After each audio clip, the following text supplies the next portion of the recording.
CM Gehlot का जोधपुर दौरा। CM Gehlot पहुंचे तिलवासनी। कांग्रेस नेता काशीराम बिश्नोई के निधन पर जताई संवेदना। स्वर्गीय काशीराम की प्रतिमा पर पुष्पांजलि भी अर्पित की। पुष्पांजलि अर्पित करते समय सीएम भावुक भी नजर आए।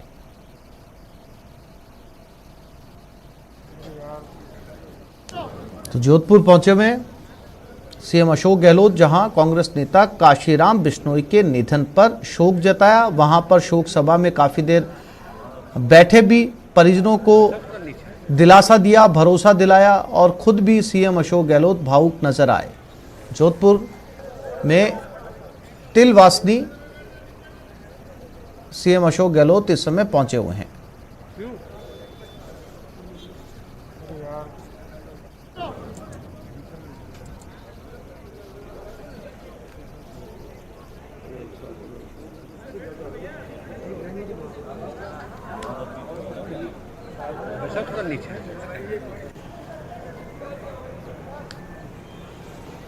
रणथंभौर से लापता बाघों की जांच अब एनटीसी और हाई कोर्ट की कमेटियां करेंगी। एनटीसी ने रणथंभौर से लापता हुए बाघों की जांच के लिए एक 2 सदस्यीय कमेटी का गठन किया है। कमेटी लापता बाघों को लेकर रणथंभौर का दौरा करेगी और जांच के बाद अपनी जांच रिपोर्ट सरकार को पेश करेगी। एनटीसी की कमेटी में शिवपाल सिंह डीआईजी एनटीसीए और एचवी गिरीश संयुक्त निदेशक WCBA शामिल है। इसके अलावा पिछले 15 सालों में रणथंभौर से गायब हुए बाघों को लेकर हाईकोर्ट ने स्वयं संज्ञान लेते हुए 2 अधिवक्ताओं को न्याय मित्र बनाया है, जो रणथंभौर का दौरा कर वनाधिकारियों से सवाल जवाब कर अपनी रिपोर्ट बनाकर न्यायालय को पेश करेंगे। आपको बता दें कि रणथंभौर से बाघ T95, T97, T64, बाघिन T73 और उसके 2 शावक करीब 2 साल से लापता है।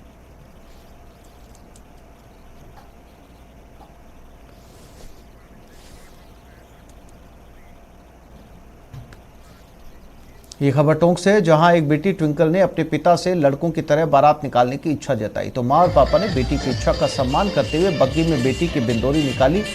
MSc पास ट्विंकल बग्गी में पूरे समय अपनी मस्ती में नजर आई। ट्विंकल ने बग्गी में जमकर डांस किया। बेटी की खुशी के साथ मां, पापा, परिजन और ट्विंकल की सहेलियां भी पूरी बिंदोरी में नाचती हुई नजर आई। बता दें कि ट्विंकल की कल कोटा में शादी होगी, इसलिए शादी से 2 दिन पहले बेटी की बिंदोरी निकाली गई।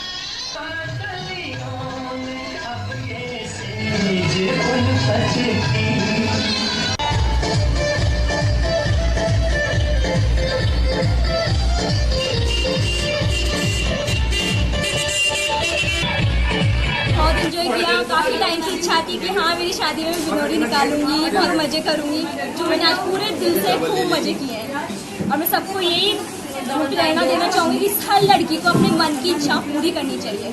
ये नहीं सोचना चाहिए ख्वाहिश पूरी करनी चाहिए कि भाई कोई क्या सोचेगा, लोग क्या कहेंगे, बल्कि दिल खोल के अपने मन में जो होना वो करना चाहिए। दुनिया से कहती है, करती कुछ नहीं है, और लड़की और लड़की प्रेजेंट टाइम में बिल्कुल समान है। बच्ची और बच्चे में अंतर नहीं करें, ताकि इनको ये नहीं लगे कि बच्चे को तो ये सुविधा दे दी, मेरे को ये नहीं दी। मैंने तो शुरू से ही, बचपन से ही बच्चे और बच्ची को बराबर रखा है। और आगे सबको भी मैं यही कहना चाहूँगी कि सबको समान अवसर दें, समानता रखें। यही कहें। जब एक बच्ची के लिए अपन ने उसकी परवरिश में इसको ये एजुकेशन दी, तो दूसरी बच्ची के भी कहीं कमी नहीं रहे, अपने से बन सके, तो उसके इक्वलेंट अपन उसको दें। इन 2 बच्चियों के बाद में जब बच्चा हुआ तो ये भावना और बढ़ी कि यार तीनों को इक्वलेंट ही रखना है, तीनों में कोई फर्क नहीं है। बच्चा अपनी जगह है, बच्ची अपनी जगह है, लेकिन माँ बाप के लिए तो समान है ना, औलाद है ना। तो तीनों को उसी तरह से सोचते हुए हमने परवरिश दी। आज बच्चा किसी चीज़ की इच्छा करता है, हमें लगता है कि जायज़ है तो ठीक है, तो हम उसकी पूर्ति करते हैं, तो उसी तरह बच्ची की भी इच्छा को पूर्ति करना हमारा दायित्व है। भरतपुर में दलित समुदाय के लोगों के पलायन की खबर। दलित समुदाय के लोगों को रोकने की कोशिश की जा रही है। प्रशासन रोकने की कोशिश कर रहा है, लोगों को समझा रहे। पुलिस और प्रशासनिक अधिकारी दलित समाज के लोग मानने के लिए तैयार नहीं है। शहर में प्रवेश कर रहे हैं लोग। और इसी खबर पर ज्यादा जानकारी के लिए बात करते हैं हमारे संवाददाता दीपक पुरी के साथ।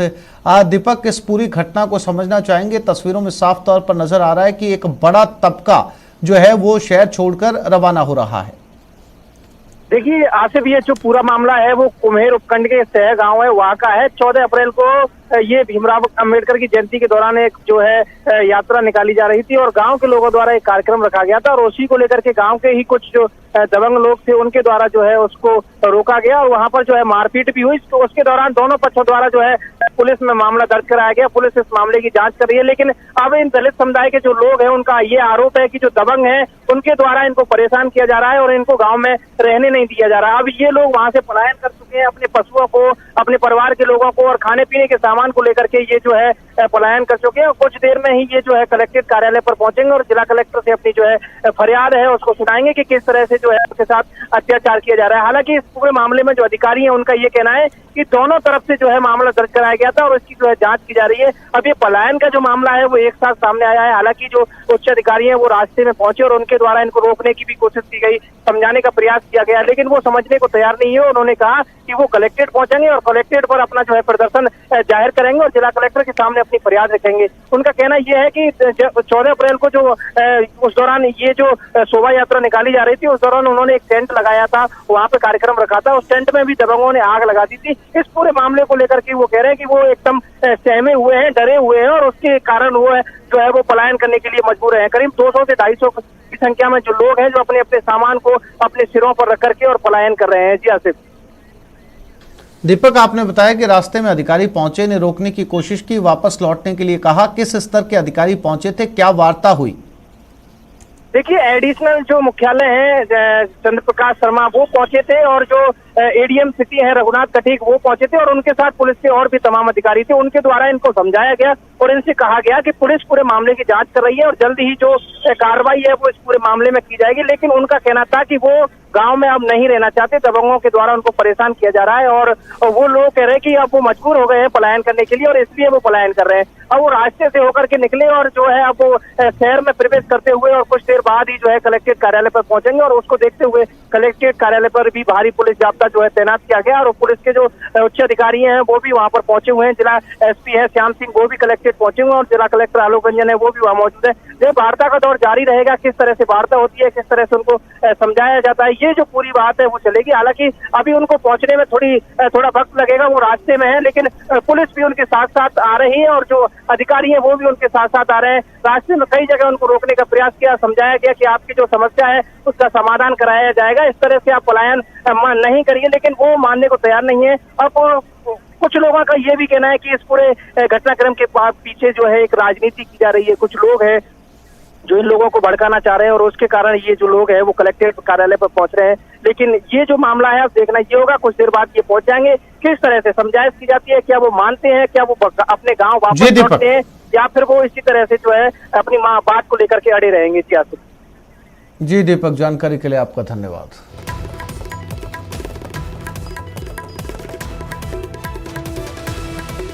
और बीकानेर में कांग्रेस पार्षद का धरना, नगर निगम दफ्तर पर अनिश्चितकालीन धरना लगाया गया। वार्ड नंबर 50 में खुले नाले बंद करने की मांग है। 16 महीने से नाले का निर्माण रुका हुआ है। पार्षद महेंद्र बड़गुजर निर्माण कर रहा है, कार्य करवाने की मांग की जा रही है। नगर निगम दफ्तर पर अनिश्चितकालीन धरना दिया जा रहा है। बीकानेर में कांग्रेस पार्षद धरना दे रहे हैं। वार्ड नंबर 50 में खुले नाले के चलते 16 महीने से नाले का निर्माण कार्य रुका हुआ है। पार्षद का नाम है महेंद्र बड़गुजर।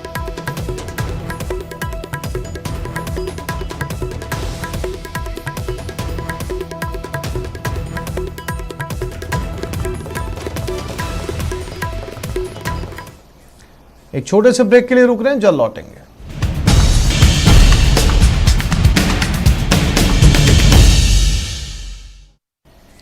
ब्यावर अस्पताल हादसे की जांच तेज हो गई। अस्पताल हादसे की जांच को अब तेज किया जा रहा है। प्रजनन और शिशु स्वास्थ्य विभाग के निदेशक पहुंचे हैं। अमृत कौर अस्पताल निदेशक केसी मीणा भी शिशु नर्सरी पहुंचे। मीणा ने नर्सरी का निरीक्षण किया। कल रात अस्पताल में 2 शिशुओं की मौत हो गई थी। आईसीयू में वार्मर में अचानक हुई थी हिटिंग।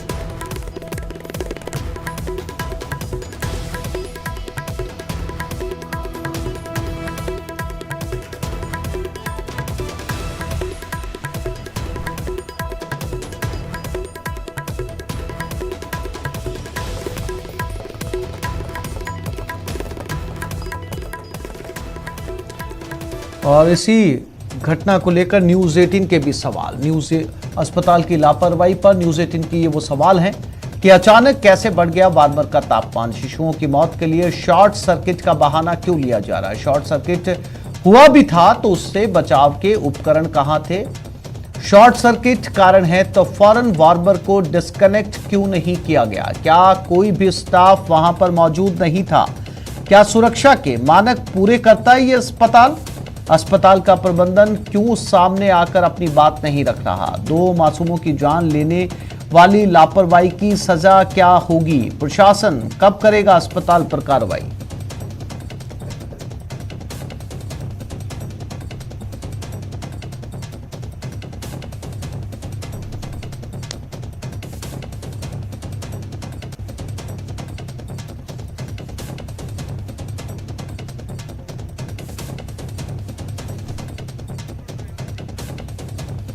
तो अब इस जांच को तेज कर दिया है। सीधा चिकित्सा मंत्री ने इस मामले में अब जांच के आदेश दिए हैं। इसमें शिशु रोग एक्सपर्ट्स यहां पर पहुंचेंगे और चंद्रशेखर एक बार हमारे साथ फिर से जुड़ गए। चंद्रशेखर, सीधा हस्तक्षेप किया चिकित्सा मंत्री ने इस पूरे मामले को लेकर। उम्मीद की जा रही है कि शाम तक रिपोर्ट में जिम्मेदारी तय हो जाएगी कि आखिर किसकी लापरवाही के चलते 2 बच्चों को अपनी जान गंवानी पड़ी। बिल्कुल, चिकित्सा मंत्री ने एक तरफ से साफ कर दिया है कि किसी भी तरह की लापरवाही है जो उसको बर्दाश्त नहीं किया जाएगा। पूरे मामले को लेकर के चिकित्सा मंत्री ने भी रिपोर्ट तलब की है। उसके बाद ही से कुछ देर पहले प्रजनन एवं शिशु स्वास्थ्य विभाग के जो निर्देशक हैं केसी मीणा, वो भी राजकीय अमृतसर अस्पताल पहुंचे हैं और वहां की नर्सरी का उन्होंने निरीक्षण भी किया। साथ ही जो कर्मचारी रात को तैनात थे, नर्सिंग स्टाफ था, उससे जानकारी जुटा रहे हैं। उनके बयान भी इस तरह से बताया जा रहा है कि नोट किए जा रहे हैं। जी चंद्रशेखर, जानकारी के लिए आपका धन्यवाद। तो चंद्रशेखर जानकारी दे रहे थे अजमेर से और इस पूरे मामले में सीधे तौर पर हस्तक्षेप किया चिकित्सा मंत्री ने। जांच के आदेश दे दिए हैं और ज्यादा समय नहीं दिया गया है, यानी कि आज शाम तक ही ये जांच रिपोर्ट जो है वो सरकार को सौंपनी होगी। यानी कि शाम तक ये तय हो जाएगा कि किसकी लापरवाही के चलते 2 बच्चों की जान चली गई।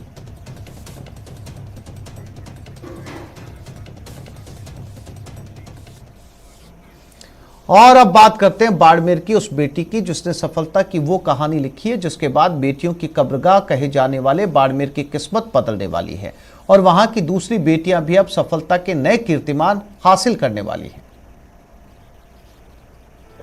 जब घर में खुशियों के फूल खिलते हैं तो चेहरे पर ऐसी ही मुस्कान उभरती है। जब सपनों की ताबीर होती है तो चेहरे पर ऐसी ही मुस्कान उभरती है। जब मेहनत से मुकाम हासिल होता है तो चेहरे पर ऐसी ही मुस्कान उभरती है। सिर्फ उस शख्स के चेहरे पर ही नहीं बल्कि हर उस शख्स के चेहरे पर जिनकी वजह से उस शख्स ने सफलता पाई है।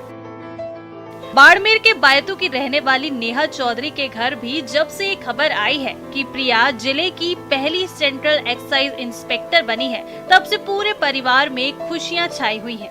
आगे ढूंढ नहीं है, इसकी मर्जी है। और हम तो यही चाहते हैं कि भाई आगे अपना नाम रोशन करे, अपने दादाजी का नाम रोशन करे। दादाजी बहुत आगे अपने समाज में और सब अच्छे बने हुए थे, तो मैं सोचती हूँ दादाजी की तरह अच्छी बने और अपना नाम बनाए। नंबर आने का तो हमारा पूरा भरोसा था। 10वीं में बोर्ड में इसके मैथ्स में 100 में से 100 नंबर आए थे। इंटेलिजेंट थी। एक एयरफोर्स की और परीक्षा दी थी, उसमें भी ये पास हो गई थी, उसमें गई नहीं। इसमें हमारा पूरा भरोसा था। सेंट्रल एक्साइज इंस्पेक्टर बनने वाली प्रिया चौधरी की प्रारंभिक शिक्षा बाड़मेर से ही हुई है। उसके बाद जोधपुर के एमबीएम से ग्रेजुएशन करने के बाद उसने सेंट्रल एक्साइज इंस्पेक्टर का एग्जाम दिया और गणित में 200 में से 200 अंक हासिल करते हुए ऑल इंडिया रैंकिंग में 1604वां रैंक हासिल किया।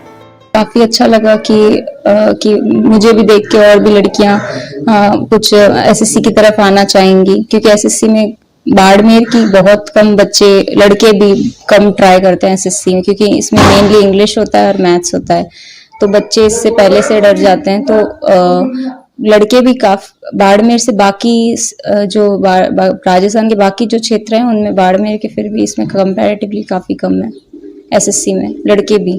कुछ समय पहले पहले तक बाड़मेर को बेटियों का कब्रिस्तान कहा जाता था, लेकिन स्थितियां अब बदल रही हैं। यहाँ की बेटियां भी मिसाल कायम कर रही हैं। प्रिया की सफलता को देखकर तो यही लग रहा है, अभी तो सिर्फ बाड़मेर की प्रिया ने उड़ान भरी है, दूसरी बेटियों के लिए आसमां अभी बाकी है। बाड़मेर से न्यूज़ 18 राजस्थान के लिए प्रेमदान की रिपोर्ट। अपनी स्थापत्य कला के लिए जाने जाने वाली सूर्य नगरी की सुंदरता के जो एक बार दर्शन कर लेता है, उसका यहां बार बार आने का मन करता है। मेहरानगढ़ से ब्लू सिटी का मनमोहक नजारा यहां आए पर्यटकों को इस क्षेत्र में घूमने के लिए प्रेरित करता है।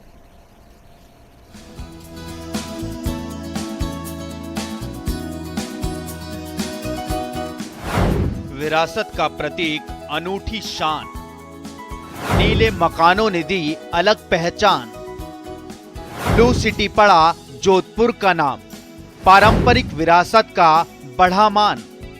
ब्लू सिटी के नाम से मशहूर जोधपुर राजस्थान का दूसरा सबसे बड़ा शहर है। जोधपुर की स्थापत्य कला सबका ध्यान आकर्षित करती है। मेहरानगढ़ दुर्ग के पीछे बसे शहर के घर नीले रंग से रंगे गए हैं। 561 सालों का इतिहास समेटे जोधपुर की जीवंत विरासत है।